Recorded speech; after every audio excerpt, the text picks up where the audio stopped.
Good evening and welcome back to the channel for the penultimate post-match pint. We're here in Malone's, it's trophy day. As you can tell, it's a bit noisy here. I've got a sore throat, I can barely talk. I've got Callum and Stuart with me to go over it.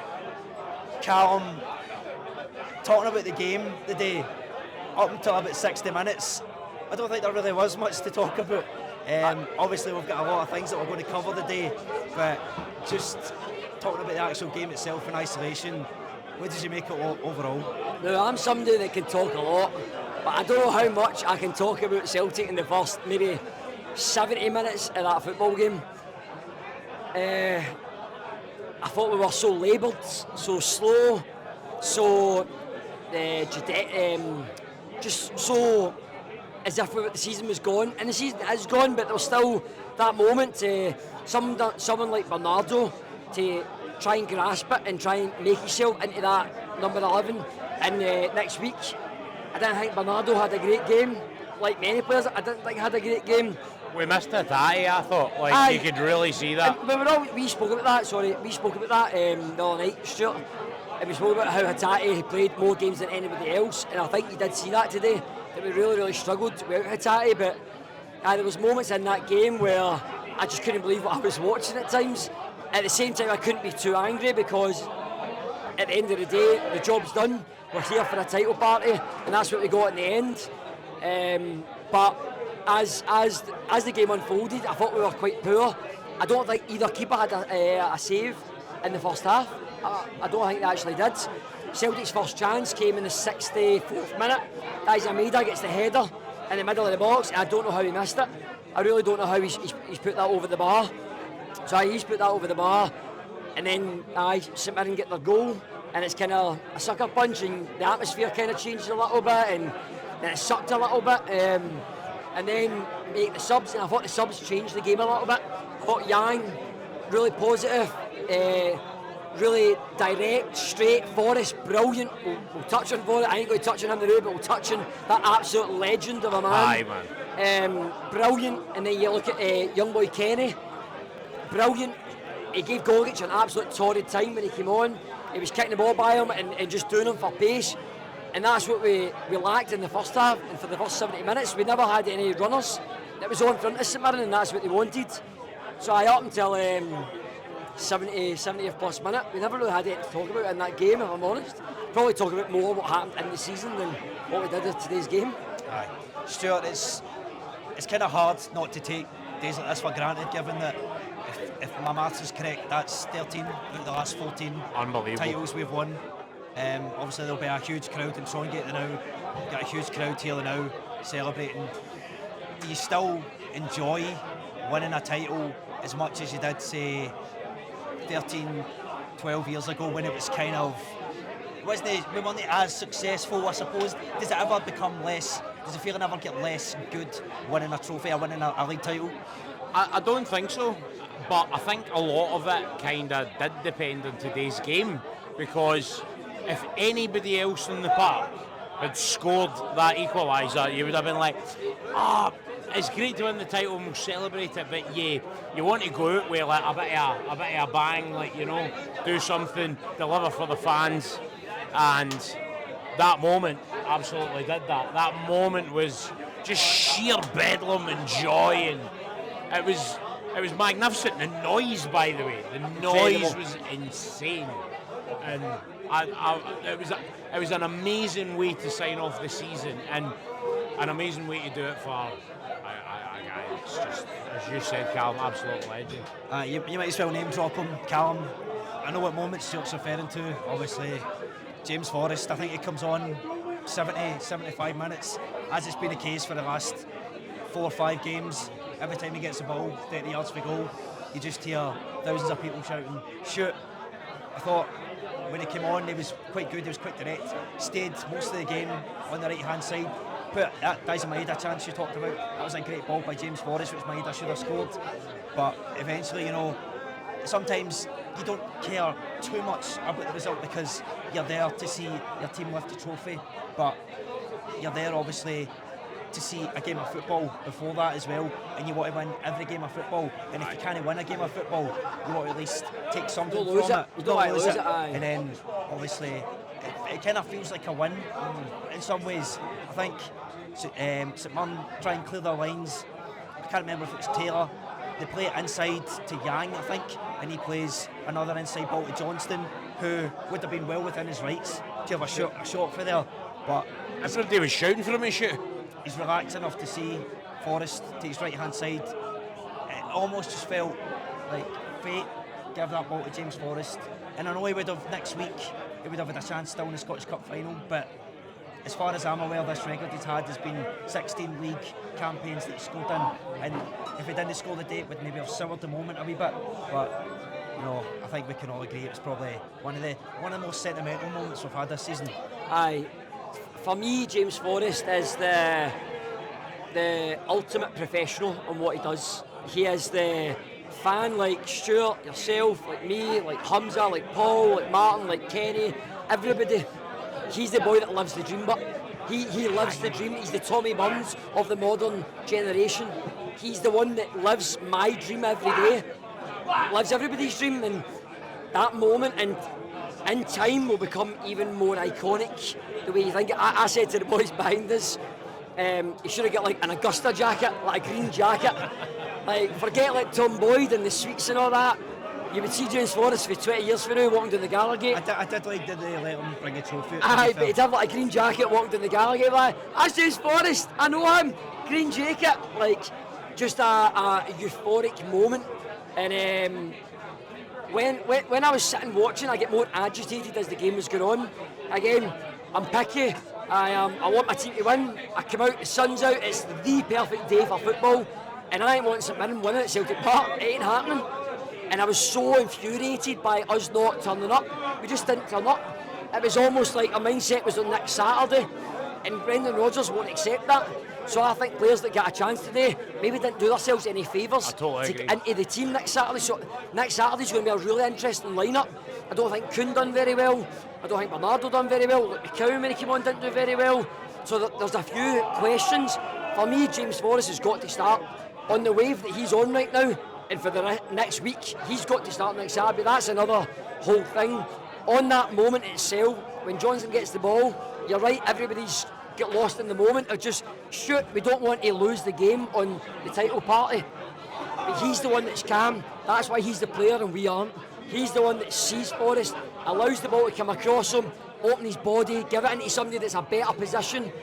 And James FORREST actually slices the ball.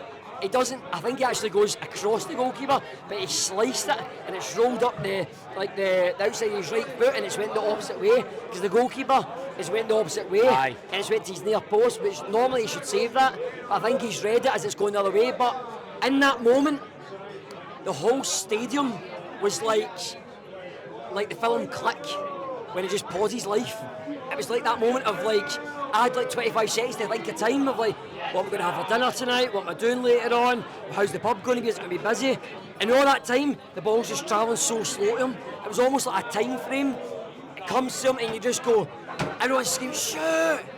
And it just happens. He hits it, it goes in, and then the decibels was unbelievable. We've had so many European nights, we've had derby games, we've had such peak moments, but that noise, even when the commentator's shouting, James! And the crowd's going, oh, you couldn't even hear. And he's getting chanting as well. Aye, the interaction between the two of them, the noise was incredible. It was like we had won like a major final in Europe, of like, everyone was just super proud. You speak about the last few weeks and months, as soon as James FORREST touched the ball in his own half, shoot, shoot, it's like, right, relax, relax. But that moment was his moment. And I couldn't be happier. He deserves it more than anybody. That is the one moment that when you look back at James FORREST's career, it'll be the one you start with. And I think the thing for me is, when I look at a player like that and I look at what he's accomplished, it just gives me that sense of, because we've got so many players that come and we develop them and we sell them and all of that sort of thing. He's know that. He's the one club man. He's the guy. And as you said, Callum, it's cause his character, doesn't he like doing interviews, doesn't he like talking too much, but delivers on the pitch. And I love that, and I totally agree. I think he's got to start. The tempo today was, again, really tepid. I've said this millions of times on the channel. If we don't move the ball quick enough, then that's when we don't play well, right? And see this just passing across like a low block.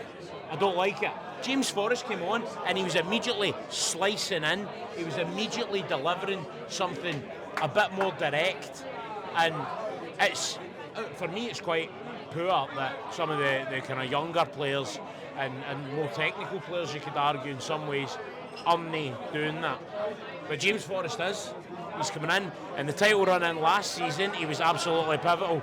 And this season, he gets the fairy tale moment. And it's just, I was so happy for it. I was genuinely emotional. You know that way? I lump in the throat, not crying, but you could feel the tears behind my eyes a wee bit. And I think that was because, and I wasn't happy for the team, it wasn't a collective thing. I was happy for him. It was about him, and I'm so delighted that he got that moment because, as you say, Callum, he totally deserves it. And I'm with you, he needs to start in the cup final. Callum, kind of on the cup final, obviously, I feel that goal today and the point and the draw sort of will have this sort of knock-on effect going into the cup final. I think Rodgers has said the last few weeks that he wants to keep this train rolling going into the final. You don't want to be going into a cup final with a bunch of poor performances in the league, even though it's already wrapped up. You want to go in there with that confidence. Like the way we, Wednesday night, for example, we were fantastic. Today, we weren't great, but we got a result in the end, sort of had that good feeling with the supporters, even the players all go around hugging James Forrest. I feel like that must sort of give them some sort of momentum going into the cup final. It's a huge game next week. I will. Also looking at the Aberdeen result today, they've lost away to Dundee United. I think Aberdeen have finished 5th place. Probably not a great season for Aberdeen. Especially given how they started. Exactly. Well, I was going to say that the start that they made was all about Aberdeen. Do you remember they were away to Dundee?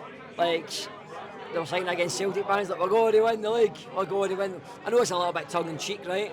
But at that moment in time, it was like, oh, Aberdeen are on a really good roll. I think they were like, maybe like 9 points or 11 points clear of Rangers. Like, it was unheard of at that moment in time. But as the season's developed, Celtic have just shown another level. Rodgers has shown another level.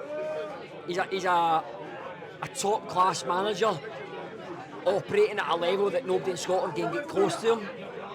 And I remember Kenny and Paul had this conversation saying, would you ever take Rodgers back, when he never came back? And I was one, I'll openly say, I didn't want him back.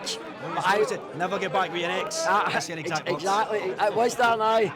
But I will say on this is, when I seen him today saying, this is for yous, this is for all the fans around the world, enjoy this moment, because it won't happen all the time. Funny enough, we keep saying that every season, it won't happen all the time, and it seems to happen every season. So I'll take it, and I'll run with it. But these are the moments that you cherish. And I say thank you to Brendan Rodgers for coming back. He could go to Italian league, Spanish league, German league at a higher level and take somebody else and go away with his career somewhere else. He does this for the love of Celtic. Something that I didn't think he had in him when he left, the way he left. So this is almost me saying, I apologise the fact that he's came back and I was somebody that was against him. So Brendan, if you're ever watching, don't think you are, but if you are, subscribe. I hope that every Celtic fan that maybe felt like I did has put that behind them and can move forward, whether that's now or like a year ago or maybe a year in advance. Put it behind you, because this guy is here. He's now on 10 trophies. Scottish Cup, if he wins it, will be 11. He then surpasses the likes of Neil Lennon, that's been twice round. He's passed, like, we all love Ange Postecoglou, but Ange Postecoglou's only won, I think, maybe 4 trophies at Celtic. Like, when I treble and a double, so he's won 5. Like, people that are lauded here. But Brendan Rodgers is an iconic figure of Celtic. Whether you agree with that or disagree with that, that's fact. That is factual. He is an iconic. He has won so many trophies. He's won so many games. He's won so many trebles, and this will be the ultimate treble. Nobody in world football has won 9 trebles. Nobody in any league. Celtic will be the first team if they can get over the line on Saturday. Until you're touched with Aberdeen. Aberdeen are in freefall. They're in horrendous form. Horrendous. Stu, we spoke about it during midweek. I do not fear Aberdeen at all. No. I fear Celtic if they don't turn up like the way they did today. Obviously, I think anything could happen in a cup final because it's 90 minutes. But Stuart, focusing on the season as a whole, I feel like a lot of, especially the last 10 years, it's been a very straightforward season. But this season overall felt more straightforward than the rest, even from match day 1. Obviously, even before the season started, we had Rangers' whole issue with the Ibrox thing, and they were playing at Hampden. And I think they lose their opening game away to Kilmarnock. Straight away we were 3 points ahead, and I think by end of September, start of October, I think it was up to about 9 points overall. And any football fan with common sense knew that Celtic were going to win the league all the way back. But you never say it's done until it's done, which we got done, I think, at the end of April against Dundee United, which to win the league title at the end of April is still very early. Yes. So overall, of the season, what can you put that success down to? I know obviously you have to look at your rivals and say, they were very poor overall, sacking their managers, that whole debacle with their stadiums, poor recruitment, but at the end of the day we have to focus on ourselves and play our game. And I felt Celtic just shut out the noise in terms of, especially when it comes to, is this league title tainted in any way because of a poor Rangers side? I felt Celtic just shut that off so well and just focused on themselves. I think they absolutely did. So, just touching on the rivals, it's pretty tin pot stuff, let's be honest, isn't it?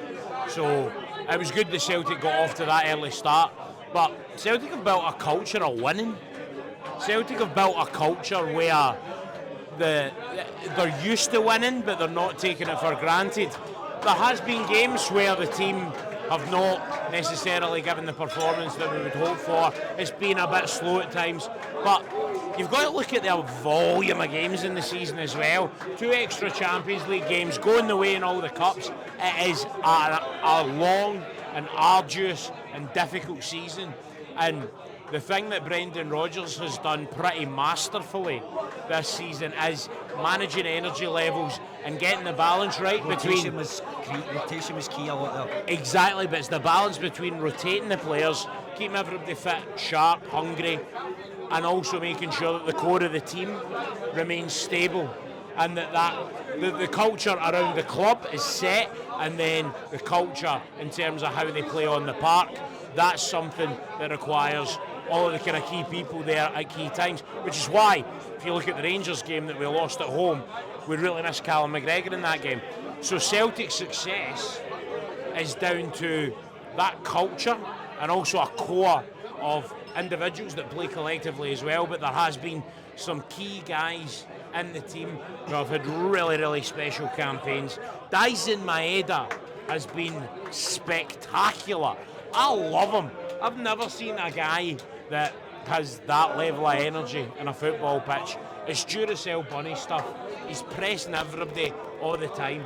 Callum McGregor has had a great season as the midfield orchestrator. He's been absolutely excellent.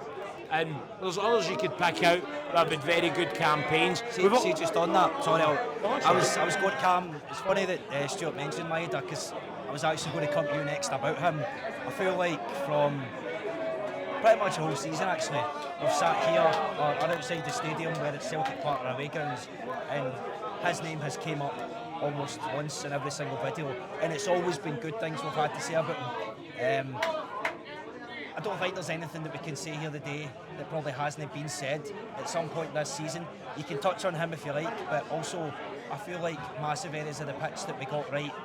Kasper Schmeichel, obviously with Joe Hart departing the club, retiring, I felt it was important to get that right. And not just Kasper Schmeichel as well, but I think we've seen the last 4 or 5 weeks that Sinisalo seems like a good guy to take over the Gobs when Kasper Schmeichel might retire next season. I know he's nearly 40. He's signed a 1-year deal with the club. We'll cross that bridge when we come to it. But obviously, for me personally, I felt Schmeichel was an upgrade. I love Joe Hart, but I felt Schmeichel just had overall more ability as a goalkeeper. And it's a football cliche, but they say that football starts for the back, it starts for the goalkeeper. He might not be the captain, but he's a leading voice there. And you see that for Schmeichel. A moment I think of is when, first one that comes to mind is when we lost that late goal against Bayern Munich. All the players, hands and knees on their head, Schmeichel's picking them up. The game against, I think it was Club Brugge, they were terrible in the first 20 minutes. Kasper Schmeichel gets the whole team in. gets their heads together and they get back in the game. It's just kind of leadership that somebody learns through experience, and you can't buy experience. Exactly. It's one of those ones where I would probably say Kasper Schmeichel was the signing of the season. At 38, that's kind of ridiculous to say that a 38-year-old of the 36-year-old that retired is the signing of the season. Doesn't make sense. If I told you that last July, like, shut down, shut. But he is. He's the signing of the season. He has been critical to how we play for the match. The difference between him and Joe Hart is they're both great shot stoppers, but Kasper can play with his feet, and we've seen that in Europe. He's able to take the ball in one touch and he can play out and get Celtic out when they get pressed, and that's why we've done well in Europe this year. We've got out of the group stage, league format, whatever you want to call it, we've got out of that. Kasper Schmeichel's been very good. Luke McCowan for £1 million. Brilliant, but a brilliant deal for Celtic. A lot of people maybe turned their nose at him and went, guy for Dundee, waste their talent. Why are we paying £1 million for Dundee's captain? But he stepped in when Callum McGregor's been injured, or Engels has been out, or Bernardo's been injured. All of them have had an injury, apart from Hatate, which ironically has injuries now. But they've all had their moments in time. The good thing about this team is, and Stuart touched on it, was everybody has chipped in, and I mean everybody. I think the only person that hasn't chipped in is Scott Bain. What a guy, but living the life. He's the best job in the world, isn't he? He's living the life. He's been paid thousands of pounds a week just to sit on the bench. People say, what do you want to be when you grow up? I want to be Scott Bain. That's all I want to be. He's got paid to do nothing. Incredible. But, I think everybody in this team, big fan of Mike the Rocky. Again, doesn't really play today, but he's had moments. People like Tony Ralston, people say he's maybe not good enough, he's just there because he's Scottish. He had his moments, he's played well, he's turned up, he's played a lot of times for Scotland in this season as well. He's went away with Scotland, played at the Euros, played for Celtic. He's developed as a player, and Brendan Rodgers is good at that. James Forrest, quiet at the start of the season, middle of the season, end of the season, turns into... It's just an all for him now. He becomes brilliant. Aye. So everybody is chipped in moments in time. Don't forget about Kyogo. How could we forget about him? Start of the season, Lee Kyogo. Feels like a distant memory now, doesn't it? It does, aye. But people like him deserve a mention of days like this. Aye. Because days like this don't come along every season, and all those moments and all those nights that, for example, maybe like December, you get 12, 13 games in the month. It's December the 18th, getting close to Christmas, it's really cold, it's dark at like 4 o'clock. Premier Sports are covering the game. Am I going to go or am I not going to go? You see it all the time.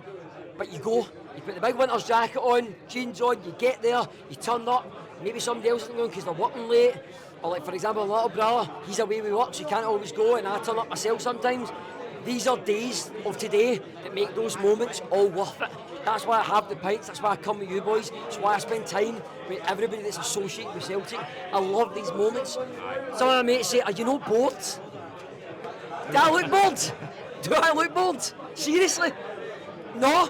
I'm not bored. Well said. We walked from Celtic Park all the way down here. It's a good walk, by the way. It's a good walk. And this heat as well. Did anybody look bored? Did anybody look unhappy? No. What a time. What a time to be a Celtic supporter. So see if somebody wants to come up and say, oh, it must be boring winning all the time. Jog on. I absolutely love it. And roll on next Saturday. So I want another day like this. Sun out. Try and get the treble, more pints. These are moments that when I grow up and become older, I'll look back and cherish, really, really cherish, because they don't always happen, they won't always happen, but by God, I will enjoy it today. It is about moments, like, I totally agree with that. I think, as I get older as well, Callum, like, I think of the moments that I think of, do you know what it reminded me of today? I watched a game at East End Park, the Celtic won, I think it was 7 or 8-1, right? Magic Zaravsky scored 4 goals. Sean Maloney scored the best goal I've ever seen in the flesh, arguably. Maybe Cameron and Carter Vickers this season would rival it close, but Maloney scored. It was like a scissor kick for the corner of the box. It was amazing. But the best moment of that game was when the ball fell to a certain ginger-haired midfielder and he kicked it and it bobbled off the ground over Bryn Halliwell into the net.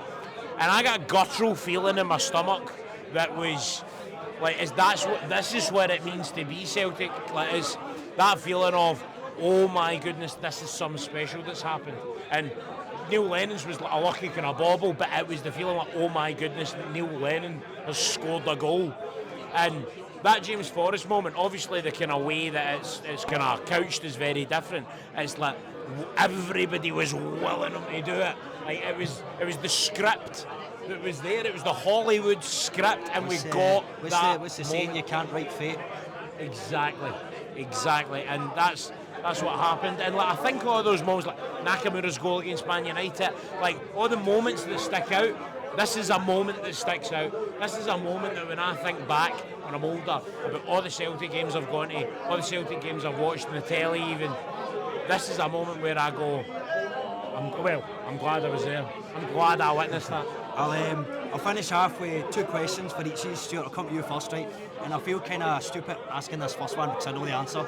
So the first one is your player of the season, and the second one is your moment of the season. Right. Player of the season, for me, it has to be Dyson Maeda, man. It's not just the goals, right? And to be honest, I think his goals return is only a part of what he is. I'm talking about culture and style and identity on the park, right? He's the guy that leads the kind of style off the ball. See when we are pressing the opposition, like in European games and stuff as well. And I say he's the Duracell bunny, but he knows when to do it. He knows how to do it within the shape. And he's had a really special season, and he's maybe the most likeable player that you could ever have, because he just tries, just keeps trying every minute. I love him, and it's amazing. I love James Forrest as well, but I love Dyson Maeda. I love so many players in this team.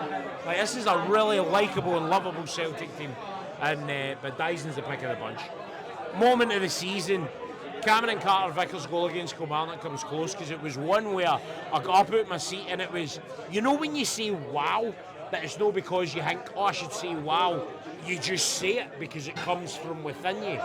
That's what happened in that Cameron Carter-Vickers moment. But this, right at the last kick of the league campaign in the season, we got a moment for the man who's the Mr. Celtic, one of the Mr. Celtics that we have in our team, and Jamesy Forrest on the wing. I'm so happy for him. That was the moment. Callum, my moment of the season is the game against Leipzig. For me, obviously we had the first game against Bratislava, which we won comfortably, and then we had Dortmund, which we won't talk about, and then the draw at Atlanta, and then there's all a question mark still. Have we progressed getting that game against Leipzig, who understandably at the time they were going through a tough period in Germany and in the Champions League. I think I wanted teams to finish with 1 or 0 points, but still we know how a stature of that club's a big club, and the way we played that game, for me, felt like that's what made me realise Celtic belong on a European stage. So that's my moment of the season. Again, I know your player of the year is going to be Dyson Maeda, so if you want to say it, I think you spoke about him already earlier, so if you want to just skip straight to your moment of the season. I'll give you a player of the season. I'll be Dyson Maeda. When we speak about Celtic, right, we all have this love and drive of Celtic to do well, right? And for so long in Europe, we have not done very well in Europe, let's be honest, right? We've lacked in Europe in certain areas. We've not won a knockout tie in a long time.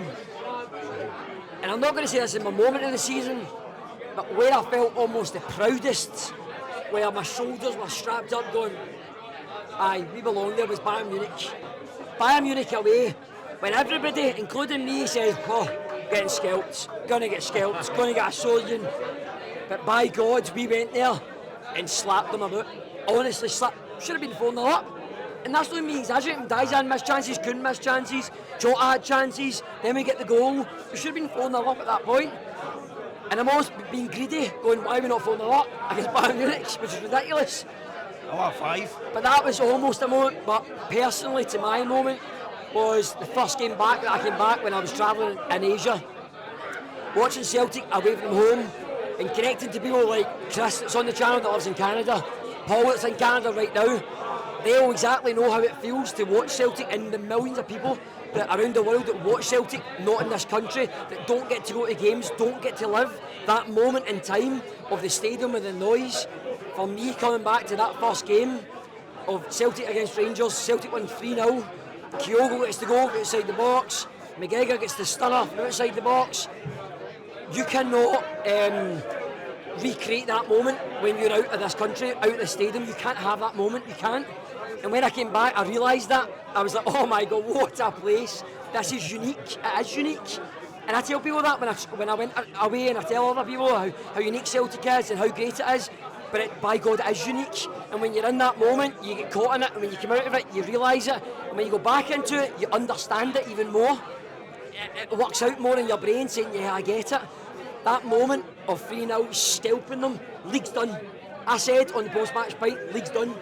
And people have their moments, and I'll go back and watch that later to make sure you said that. Oh, I did, by the way. I can guarantee I did. Because I guarantee you, we had Rangers fans watching these videos with the views going higher, right? They'll not be here today, right? They'll be out shopping at Tesco and Sainsbury's, going to orange shops, right? That's where they'll be shopping, right? With the missus. Enjoy your day, by the way, right? But see the moments where they beat us 3-0, they beat us at Parkhead, try to rub our noses in it. Where are you now? That's my moment. Where are you now? You're not here. It's all about Celtic. It always is about Celtic. You always hear this part about, oh, you're obsessed, or this part, right? Today is about Celtic. The weeks and the months, the results, they hurt the moments. When we sit here and we need to talk about Celtic 2, Rangers 3, they hurt the moments. But these moments in time make it so much worth it. That's why we do them. We don't shy away from it. We don't hide because we lost. We face it up. 7-1 in Dortmund. That was tough, Dan. That was a tough gig that me and you done. Wasn't it? That was hard to. We were looking at each other going, how do we muster something to talk about? Actually, the guy came up to me in the stadium today and he said he watched us do the full-time reaction after that game. And I think everyone that watched that could tell that we had a bevy or two. But regardless of whether we were sober, drunk, whatever, it's hard after seeing that to come out and do a video. Exactly. So these moments like today and maybe next Saturday, if we win the cup, they make this all-day hard moments so much worth it. And that's when people say to me, are you bored, etc. No, because I take the defeats, but see when I get the wins, I run with them. And for people that are more connected to me that everybody won't maybe know, again, the Chris and Paul that are in Canada together, moments like that, enjoy it because I know Paul right now will be choking to be here. I know he will, but you're in Canada, so enjoy it. I look good in the seatbelt, don't I? Exactly, aye. Like my wee brother that's in Estonia now, my dad that's in Cyprus, Jim that's in Thailand, all these people that are die-hard Celtic fans, and the rest, enjoy this moment. Enjoy it. Like, I'll drink pints for these tonight. I ain't going home anytime soon. It's 27. I'll have no pints. I am going to enjoy my night, Dan, because we deserve it. And the last touch and tribute is the moment of all the moments is James FORREST. He signs the season off. His first goal was at home to Motherwell. I remember him coming on under Neil Lennon. He runs with his shoulders and he just flicks the ball by the goalkeeper. I think it was Darren Randolph that was the goalkeeper at Motherwell. You can double check that, but I think it was Darren Randolph at the time. He puts the ball into the net. This young boy, his top was too big for him. And you think, who's this boy? James FORREST scores. It's almost an end of a chapter. That's his first goal, and I will never forget his last goal. Maybe not, this will be his last goal, but that for me is his last goal in the sense of that's like a chapter signed off. He signed it, he's gave it to me. That moment of 16 seasons, the first goal at Motherwell, the last goal today, he deserves that moment. What a legend that guy is, a hero, an iconic figure of Celtic that we will look back on and say, what a player. If I have kids in the future, they won't know who James FORREST is. I'll make sure that they know who he is. I will, because he's the iconic figure. People like him and McGregor, I'll never forget. So thank you to James FORREST. He's the moment of this season. Do you know a takeaway I've got just when you were talking about Dortmund, right? And we're talking about that sense of belonging in Europe, right? I think that's been, for me, obviously continuing the domestic dominance is brilliant. But for me, and it kind of touches on your moment there, Celtic this season showed that they can compete at that level. And do you know the moment where I knew something had changed was before the Bayern game. You get scalped in Dortmund and like pretty embarrassing, like very embarrassing result. You go to Atalanta and you actually show the grit and determination to come away with a result there. And that, for me, the way that we went from getting scalped to a stout and brave defensive performance that got us through. That showed to me that there's been a mentality change. That showed to me that Celtic are going to be adaptable. They're not just going to turn up and play whatever game they want to play. They actually can change tactics to make sure that we can compete at the level. And it looked like something clicked, right? We went from too open, and don't get me wrong, Aston Villa, there was shades of Dortmund, I thought, as well. But we went from too open to much tighter. And I think we have shown we belong. Next step for us is making sure that we get that balance right in every game. Get that balance between attack and defence right in all of the European games. And when we get it right, we get games like Leipzig. Absolutely electric. And Celtic belonging in Europe is fundamentally important to what this club is. This club has a history in Europe. And although Scotland's a backwater in some ways and we can't get the same players that other people can, if you play bravely and you make sure that you get your unit right and you believe, right, because we believe again. And that for me is my big takeaway for this season. My big takeaway is that Celtic can do it in Europe again. And that, for me, is a strong belief. I know we're winding up really, really quick, right? I just want to say also a massive thank you to people like Stuart, yourself today, taking it on the chin. We almost flipped a coin to see who would do it. But I thank you, to Paul that puts in the hard work. What was it, 92 games Paul done? Before he also had to go to Canada for his mate's wedding. So he would be here. If I was there in Canada, he would make it and then go back to the wedding. People like that. To Scott behind the scenes, to Humza behind the camera, to Kenny, to Martin, to myself. Everyone that puts in the effort, that stays at 10 o'clock at night, 10:30 at night, misses the last train, the last bus, to everybody that works behind this, that puts the effort in, home or away, it's Celtic and it's committed. And everybody that watches, that is subscribed, that likes, everybody, we're all in one, all of Celtic. So thank you to everybody that takes part in this channel, that creates it, that gives us the opportunity to have these moments, to talk about Celtic. Gets it off my shoulders, everybody else's shoulders. Thank you to everybody that watches. Thank you to everyone. Have a great summer, and you will see us on Saturday, hopefully with a treble. Aye, that's a fitting way to round up. Obviously, that's the curtain closed on the 2025 season, but we've still got one more game to play. We'll be back during the week with all the usual build-up, and we'll be doing the full-time reaction and post-match pint. So wherever you're watching, enjoy today, enjoy the title, and hopefully next week we'll be back celebrating another treble. Take care.